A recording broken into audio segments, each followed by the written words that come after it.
Game ಇವಾಗ start ಮಾಡ್ತಾ ಇದ್ದೀನಿ ನಾನು.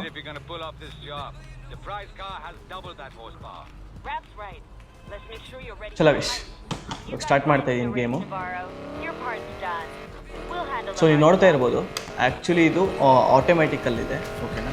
ಸೊ ಇದರಲ್ಲಿ ಮ್ಯಾನ್ಯುವಲ್ ಕೂಡ ಬರುತ್ತೆ, ಆಟೋಮೆಟಿಕ್ ಕೂಡ ಬರುತ್ತೆ. ಇದು ಪ್ಯಾಡಲ್ ಶಿಫ್ಟಿಂಗ್ ಅಂತಾರೆ ಇದನ್ನು, ಓಕೆನಾ. ಸೊ ನೀವು ಬೇಕಾದ್ರೆ ಗೇರ್ ಶಿಫ್ಟ್ ಮಾಡಿ, ಬಟ್ ನಾನು ಇವಾಗ ಸದ್ಯಕ್ಕೆ ಮ್ಯಾನ್ಯುವಲ್ ಆಡ್ತಾ ಇದ್ದೀನಿ, ನೋಡೋಣ ಹೇಗೆ ಬರುತ್ತೆ. ಸೊ ಗೇಮ್ ತುಂಬ ಚೆನ್ನಾಗಿದೆ, ತುಂಬ ಚೆನ್ನಾಗಿದೆ ಆ್ಯಕ್ಚುಲಿ. ನೋಡಿ ಬುಕ್ ಮಾಡ್ತೀನಿ ಹಾಗೆ ಗೇಮ್ ತುಂಬ ಚೆನ್ನಾಗಿ ಬರುತ್ತೆ, ಓಕೆನಾ. ಸೊ ಇದು ಸ್ಟೋರಿ ಮೋಡ್ ಗೇಮ್ ಬೇಸಿಕಲಿ. ಈ ಗೇಮ್ ಬಂದು ಸ್ಟೋರಿ ಮೋಡ್, ತುಂಬ ಓಲ್ಡ್ ಗೇಮ್ ಇದು and real OG game actually, ಓಕೆನಾ. ಸೊ ಇದನ್ನು ಕಾರ್ ಸಿಮ್ಯುಲೇಟರ್ ಆಡಿದ್ರೆ ನಮಗೆ ಇನ್ನೂ ಬೆಟರ್ ಫೀಲ್ ಸಿಗುತ್ತೆ, ಓಕೆನಾ. ಇನ್ನೂ ಬೆಟರ್ ಫೀಲ್ ಬರುತ್ತೆ ನಮಗೆ ಕಾರ್ ಸಿಮ್ಯುಲೇಟರ್. ಕಂಟ್ರೋಲಲ್ಲಿ ಆಡಿದ್ರೆ ಅಷ್ಟೊಂದು ಫೀಲ್ ಬರಲ್ಲ, ಬಟ್ ಇದರಲ್ಲಿ ಆಡಿದ್ರೆ ಇನ್ನೂ ಒಳ್ಳೆ ಫೀಲ್ ಬರುತ್ತೆ.